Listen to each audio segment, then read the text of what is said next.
whether it's the news media or someone else listening to us. Okay? Oh, good.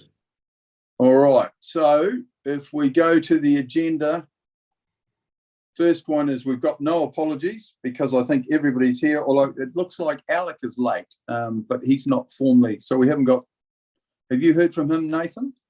No, I haven't. All right. Well, we'll keep going anyway. Yep. So everybody's had the agenda. Any update on the interest register? I see none, so we'll progress through that. Public forum. Casey, we haven't got anyone who wanted to speak on public forum? Not that I'm aware of. Good, right, so we're going through that. Confirmation of minutes from the 26th of November. These have been circulated. Is everybody happy or got any comments on the minutes? Right, Tim, are you happy to move that they be accepted? Yep, I've got a nod from Tim Skinner. Have I got a seconder? Yep. Hey, I'll second, Mr. Chairman. Thank you, Councillor Tufnell. So it's been moved, Councillor Skinner, seconded Councillor Tufnell, that the minutes of the 26th of November are a true and correct record. All in favour, either give me the thumbs up or say aye. Aye. Aye. All right, that's carried. Chairman's report. I've got nothing to report other than I got a phone call to say we'd had a little spill yesterday because a valve hadn't been closed correctly. The concern was that the valve had failed at the airport, but it hadn't. So that was good. And it was a very small spill. But it just means you always have to be alert. And thanks for that update, Brad, and the response. It was very quick. So that's the only thing. And then from that, we will move to the manager's quarterly report. So Nathan, we'll hand over to you. And would you like questions as you go or at the end? From my perspective, I'm quite happy for them as I go. Through the chair, a very quick overview from me. Basically, things are running pretty well from an operational perspective.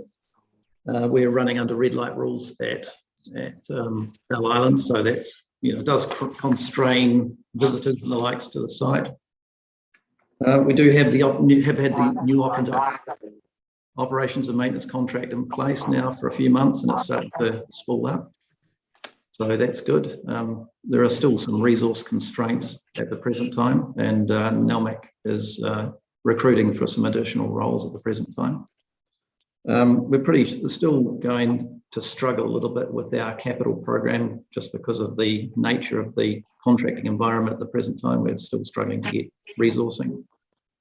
But overall, pretty much most things are on track. There's a bunch of good works being done by both the operators and the contracts at the present time. In terms of the rising main renewal, most things are moving smoothly there. We're expecting to start into the relining of the section from Turners and Growers across to Martin Point in April. And we've booked in local contractors to start with the section from Bunnings down Saxons Road to Saxons Pump Station for later this year. So a bunch of the designs for the rest of it are underway. And we're still hopeful that the overall project will be finished toward the end of the next calendar year. The idea at the moment is that the section through Heslops and across the Saxons 4 will be the last section. Casey, we're getting some feedback. Are you hearing that, other people? Yep. Yep. Can you? I'm not sure whether that's me or not, is it? I don't think so. I was just getting something in the background.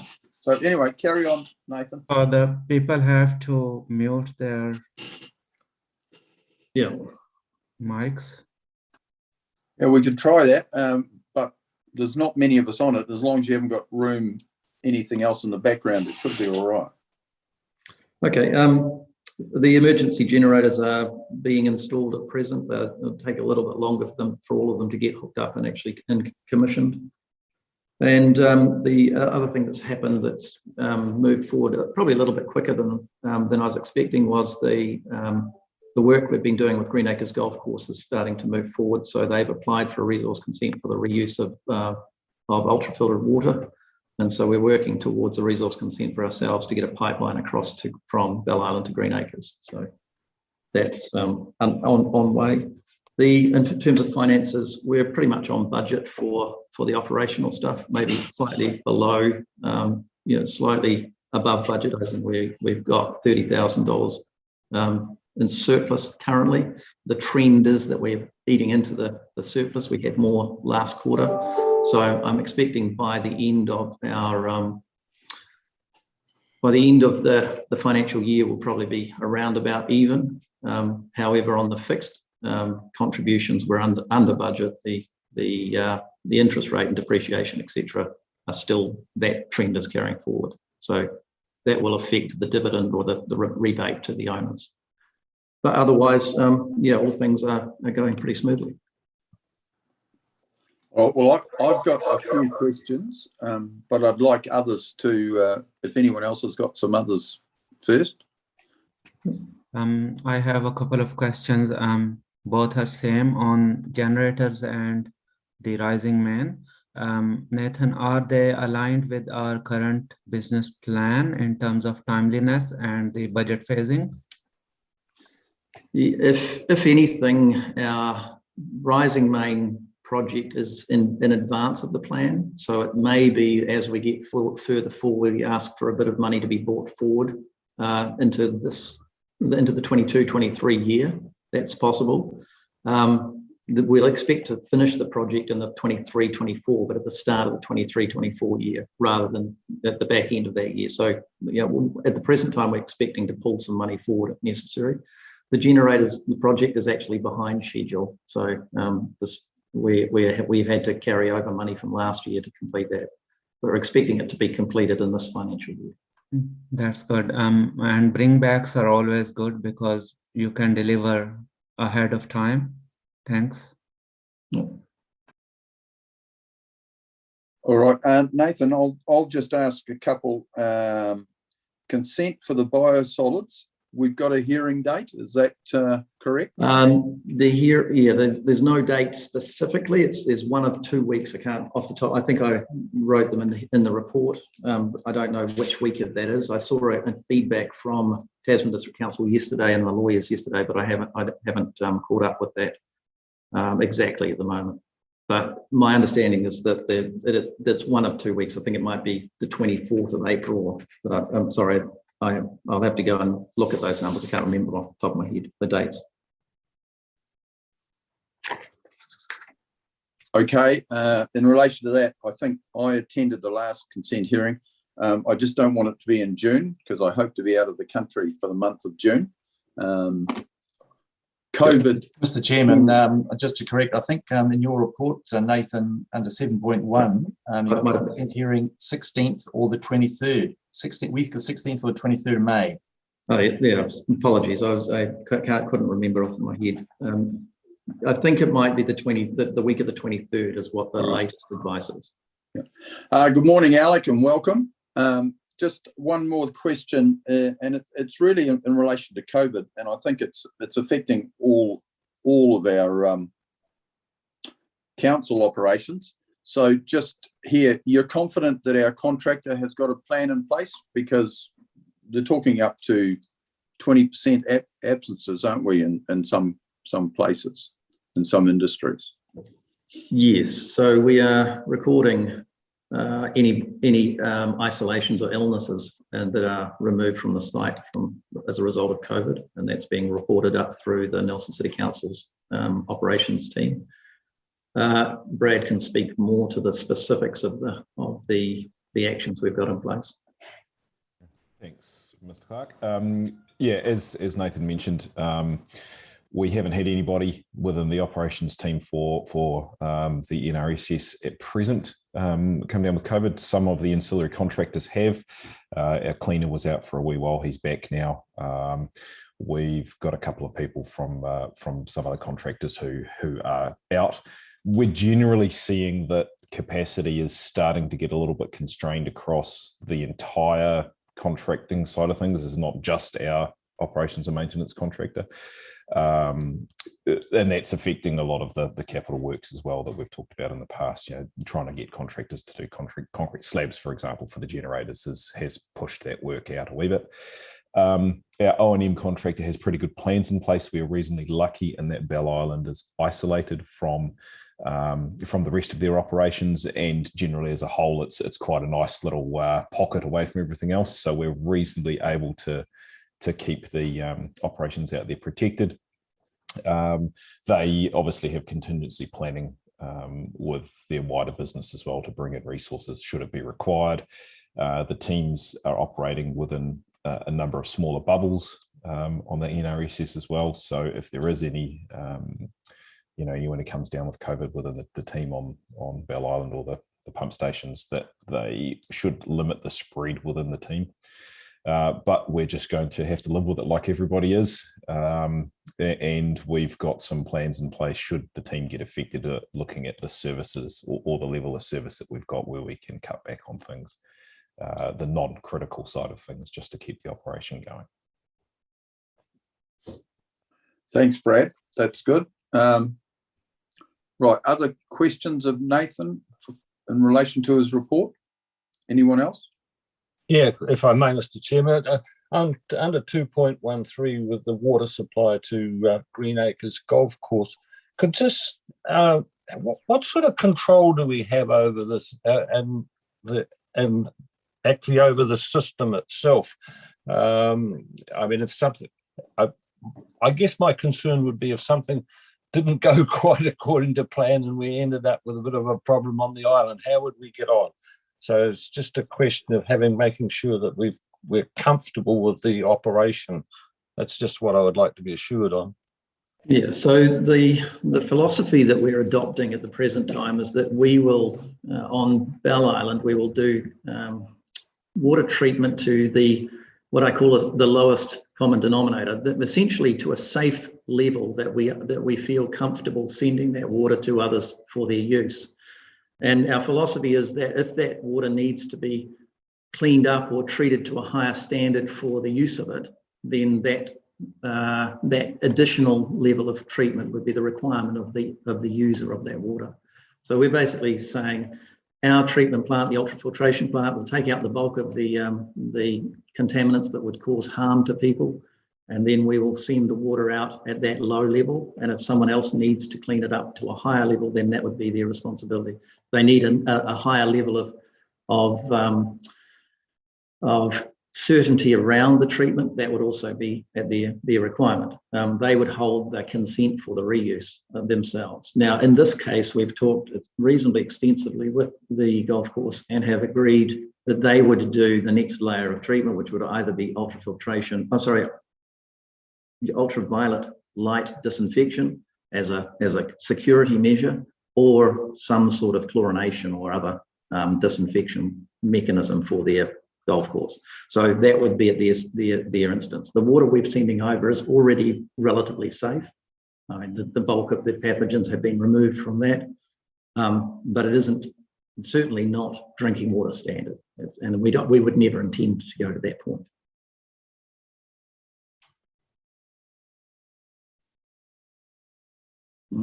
You're on mute, Kit. Councillor Tufnell, you happy with that? And have you got any other questions? We get Councillor Brian raising his hands. Yeah. Sorry, I just lost the signal for a moment, but I'm back now. Cheers. Thank you. All right. Brian. And you're Yeah, I've got a couple of questions. Thanks about the response with the COVID. That was one of them. A couple of areas I want to focus on is the health and safety report. I raised at the last quarterly meeting. There seemed to be a bit of a surge of near misses and reported incidents, which is maybe a good thing. But the trend sort of continue. I'm just wanting a bit more commentary around the occurrence that you've had with the health and safety reports, particularly the near misses? Yeah, through the chair, it's a really good observation that you're raising. One of the differences from that's my opinion versus potentially the contractors is the way we record these incidences. I usually, in my nomenclature, I have what is called a hazard observation or a hazard, identification, rather than it being a near miss. It's something that we've identified that wasn't necessarily going to impinge or harm someone. The contractor's recording quite a few of what I consider hazard identifications as near misses. And so I'm still happy that we are getting a lot of these things recorded. The idea is that we encourage the contractor to identify hazards early and record those hazards early, so that we are focusing the contractors, staff on hazard identification at the early stage, and hopefully that will reduce the likelihood of a significant or a larger issue occurring. So it's in this particular instance, I think there's an element of nomenclature for the hazard, and that's something Brad can talk to in more detail. Yeah, through the chair, Nathan's right. If we look at the last 6 incidents, for example, they're all listed as close calls or near misses, but when you read further into it, in fact, only 2 of them were an incident which was considered a near miss. One in November where a poorly secured hose sprayed the operator, and then the VFD drive failure in October. The rest of them were simply what we would consider, and we need to talk to the contractor about this, but we would consider them as hazard identifications. They've identified a hazard which isn't controlled and have put controls in place to manage that. And fantastic, we're getting that reporting. We will have a conversation with them just about some of the categories they may have to report under. And I imagine they don't have a hazard identification category, so it's gone under a near miss is the next best thing. Right, I appreciate it. Thanks, Ron. Do you know if you ourselves and the contractor have got a systemic way of actually just looking at various parts of the plant and operations with a fresh set of eyes, just saying, just because, being a bit more proactive in terms of a more systemic way of identifying and dealing with the hazards? Yeah, we have and this is flowing on from historical work that was done. We have a health and safety improvements list, I suppose, if you'd like to call it that. It was initially started around about the time that I commenced with the business unit. It is ongoing. It's probably due for a review now. There's been a whole heap of work that has been done on the island, so it's probably a good point that it's worthwhile going back and just reviewing that to see what else might have changed since then. There's been a huge amount of work that has been done to improve them. So what we see on the island is a massive improvement from where it was 2 years ago. Yeah, okay. Thanks for that. A couple more questions, if you indulge, Mr. Chair. Of course. Yeah, NRSVU has been struck with the same problem that everyone else is, that people are moving on, and the contract as well. How are we coping with the, probably a question to Nathan, is the vacancy for the activity engineer, and how's it, we'll have a bit of a short-term solution, but how are we going to be placed going forward? So yes, thank you, through the chair. I have prepared an alternative resourcing plan that I've submitted as a draft to Nelson Sea Council, particularly to Alec. He's given comment on that, and I've got some improvements to do to that plan, but I haven't had the time to actually fix do that work at the present time. So basically the idea that I'm promoting at the present time, subject to approval, is that rather than trying to recruit a new activity engineer, which is a very difficult role to fill, that we would look at recruiting another operations manager and splitting having 2 operations managers, one for the regional sewerage business unit and one for the regional landfill business unit.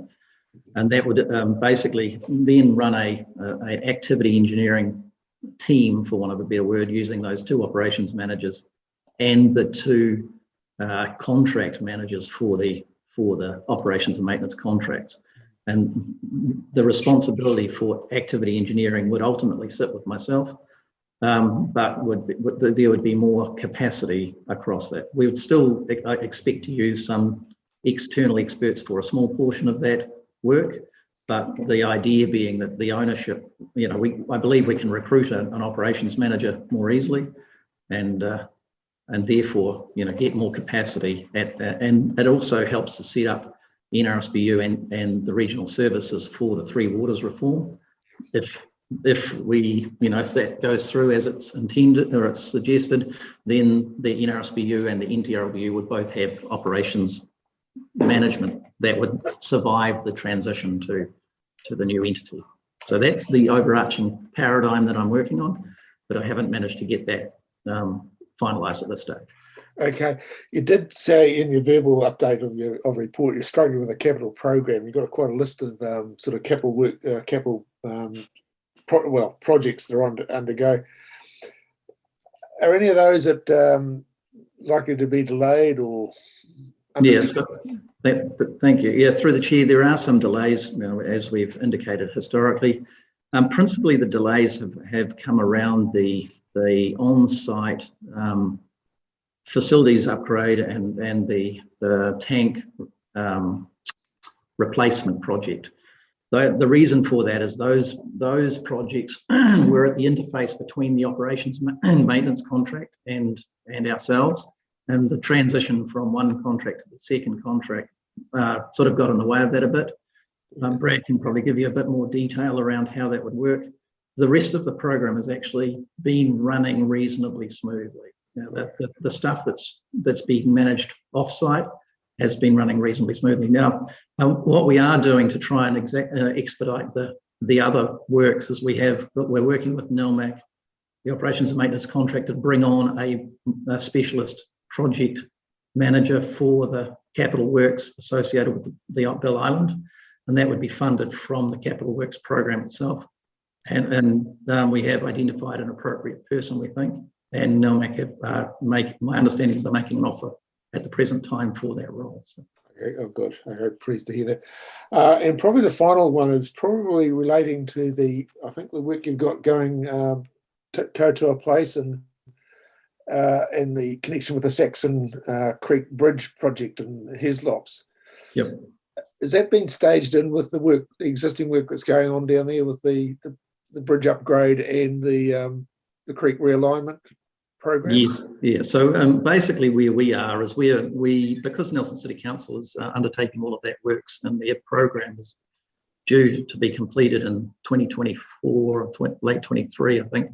It's going to be essentially what we've done is in our rising main project, we basically put that piece at the back end of our project. So we'll build and do pretty much everything else. That piece will be done last, and then we'll connect the thing up and commission it. So it doesn't preclude us from keeping going with all the other aspects of the project, but we can't really do the crossing of Saxon's Creek until such time as Nelson City Council have completed their straightening of the creek, because we're going over the top. The plan is to go over the top of the construction works that are currently planned by Nelson City Council. Right. Okay. Yeah. Right. Thanks for that. That's all I've got. Okay. Thanks, Brian. Any other questions? Otherwise, I'd just like to ask. Tallett's got his hand up. Tallett? Yeah, I have one final question, maybe acknowledgement on health and safety. I revert back to that. I have also observed lots of observation, but I appreciate it is all the hazard identification, most of it.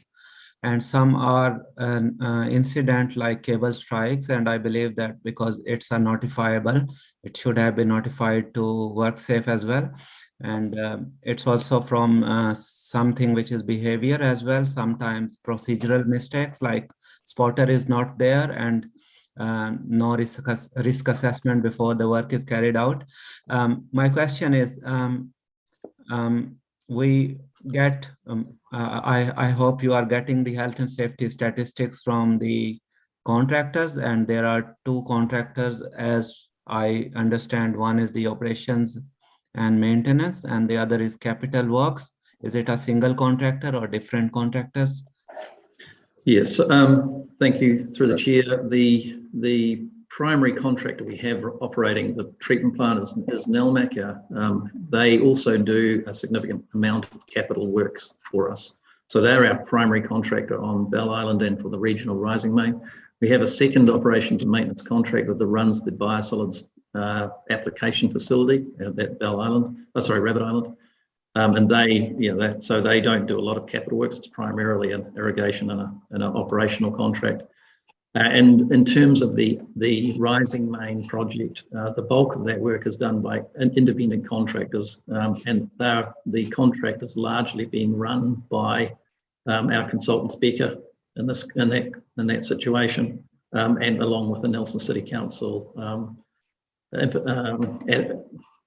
engineers running the project from a capital works perspective. Yeah. Sure. So on these contracts, you might be getting the health and safety statistics, but they might be the lagging indicators, which may tell their past performance as opposed to what they are actually actively doing to prevent those incidents from happening from future. So through your contract management, do you have a mechanism through which you can check their audits they do on site and their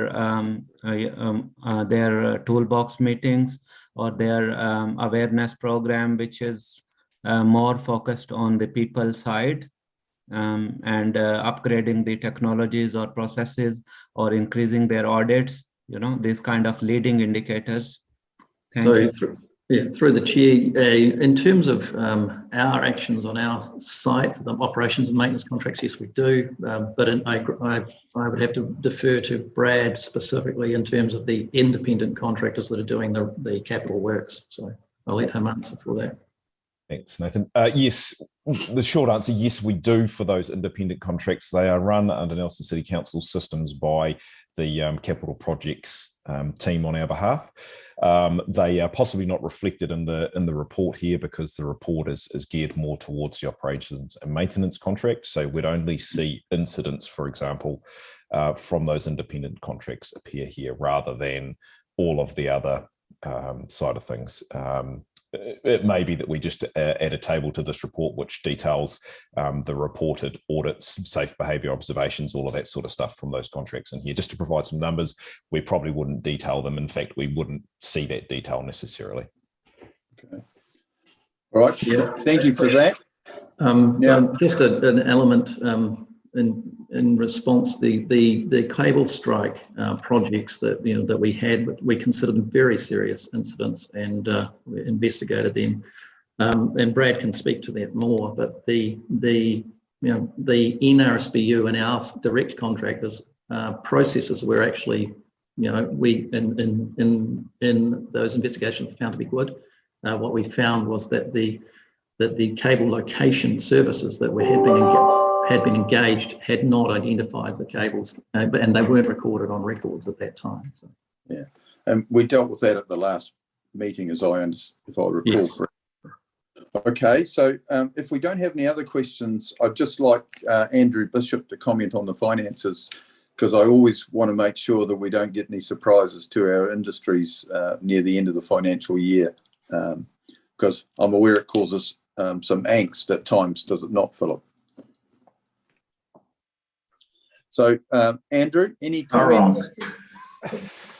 I think the report covers it, and Nathan has covered it quite well. The variable income is above budget and is currently tracking to fully recover the O&M. Under the O&M contract we have with the five customers, the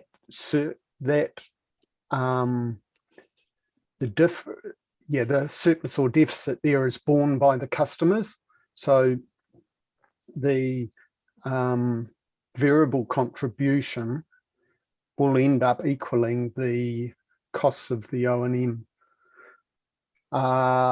And that's tracking at the moment to be a refund, which is usually better received. Okay, yeah, well, I would say customers always prefer a refund than a bill. Yeah, it's certainly a lot easier. Yeah, so it's tracking reasonably well. It's a good indication there of how things are going. The expenses are up, which is largely due to the contracting costs, is the main, the consultant cost being so much more expensive and the amount of activity.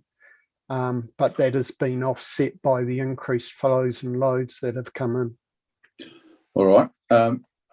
I've got no questions of Andrew that I see, although I've got Philip's got his hand up. Philip?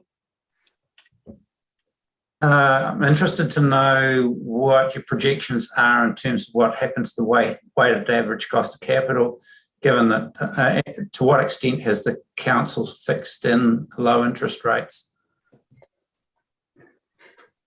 Yeah, good question, Philip. So through the chair,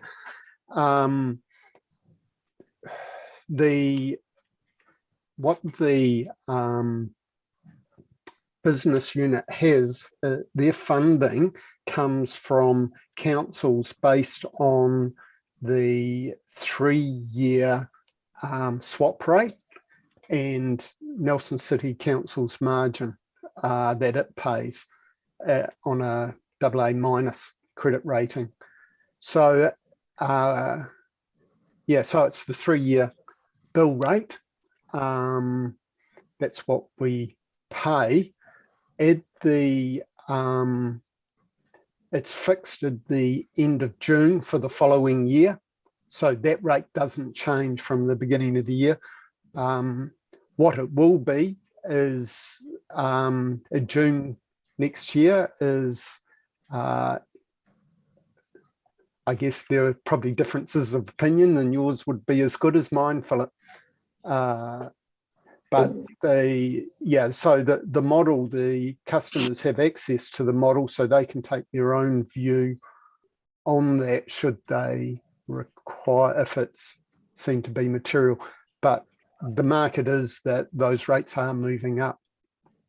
And so our interest is going up, and the income was fixed at the beginning of the year. So that's a gain for the customers and a loss to the owners in this, but that's what the Treasury policy fixes in, and it gives a degree of certainty. Just through the chair, just like a little bit more clarification. From what it sounded to me is it's virtually an indexing thing rather than based on loans that the council currently have out, because previously it depended on what loans were and what the period of the loans were, what that weighted average cost of capital would be. Is this a more indexed approach to dealing with that? Yeah, there was a review of the Treasury policy 4 or 5 years ago, and it was refined. Instead of the board having its own loans at that point, it borrowed from the 2 councils, who then funded them through their Treasury policies. Under that mechanism, the interest paid on the loans is based on the 3-year bill rate. I can send you details of that, where to find it, because it's published by the Reserve Bank, just from evidence in the market. So it's just it's a specific 3-year swap rate. So it's the cost of 3-year money at a point in time. And the critical time for the recovery under the model is the 30th of June. Yeah. Just a further clarification. So when it's set at the 30th of June, that's what it's going to be for the next financial year. So there shouldn't be any surprises over that financial year. It's as the changeover occurs that we'll see that difference. That is correct. So that the fixed portion of your bill doesn't get reviewed through the whole year. There's no wash up at the end. It's it's set on the 1st of July, well, later in July or August, depending on when the valuation's done, because the depreciation affects it, as you know. Yeah, so that's fixed, not reviewed, and there's no backdating of that. So that in the accounts, you'll see that the fixed portion is tracking below budget, and that's mainly due to the interest rates. So the customers are getting the benefit of the low interest rates at the June, and will continue to do so until the end of this year. So wouldn't budget be the same as what you fix it each year? So there shouldn't be a differential between the budget and the... No, there's two factors in the budget. We set the budget before we get to the 30th of June. So the interest rate has changed after the budget is set. And also we anticipate what the revaluation will be each year. And so the depreciation and the capital employed changes based on the valuation. Okay. Yeah, the crux being that we're setting a business plan 9 or 10 months in advance of the actual date when those last pieces of information are finalised. Yeah, but that's right. Thank you for that, Andrew and Nathan. You're happy with that, Philip? Because it's been that way for a little while. All right. So if there's no more questions, do we have someone to move Nathan's report, please? I've got Tim Skinner moving and seconding. I'll second. Councillor Tufnell. So moved Councillor Skinner, seconded Councillor Tufnell. All those in favour, please say aye or raise your hand. Aye. I can see it. Right. Aye. Right. That's carried. Thank you, gentlemen. I think now on the agenda we move into confidential. So we need to ask the administrator, our young lady who's running the Zoom, that anyone else who's listening goes off. So we might have to take a 2-minute break while she does that. And then if Casey, if you could give me a signal when we're in confidential, and we need someone to move. And the reasons for moving into confidential are under the Local Government Act, the nature of the financial dealings we're doing, and we could be affected. And Brian, you're on mute. Sorry. Still the item of the feedback for the business plan. Do you want to deal with that? Well, do we want to deal with it? Yeah, we should deal with that now. Sorry. This is the trouble with trying to read an agenda again and this. So that feedback, Nathan, do you want to do that first? And then the ladies, as soon as we've done that, we'll go into confidential. Yeah, through the chair, the feedback report is pretty simple. The NRSBU adopted the draft report. They sent the draft report to the two councils for their feedback. No feedback was received. Both councils adopted the report without feedback. We therefore open to adopt the report without any modification. I'm happy to move the recommendation, Mr. Chair. Right, moved Councillor McGurk, seconded Councillor Skinner. All those in favour, please say aye or raise your hand. Aye. Aye. All right. That's carried. All right. So we're moving into confidential because of the nature of the business, and it could affect persons due to its financial materiality. There are slightly different wordings than that.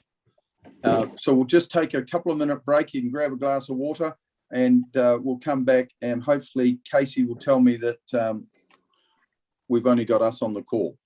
Hi, through the chair, could we please also have everyone confirm they are in an environment that nobody can overhear? How's that, everyone? I'm in my correct. little office. Yep, I've got nods from everyone. Yeah, we all sit in our cubby holes at home to do this. Perfect, thank you very much. I'll move us into confidential now. Thanks. So if you want a glass of water, which I'm going to get another one, and then we'll be back in 2 minutes.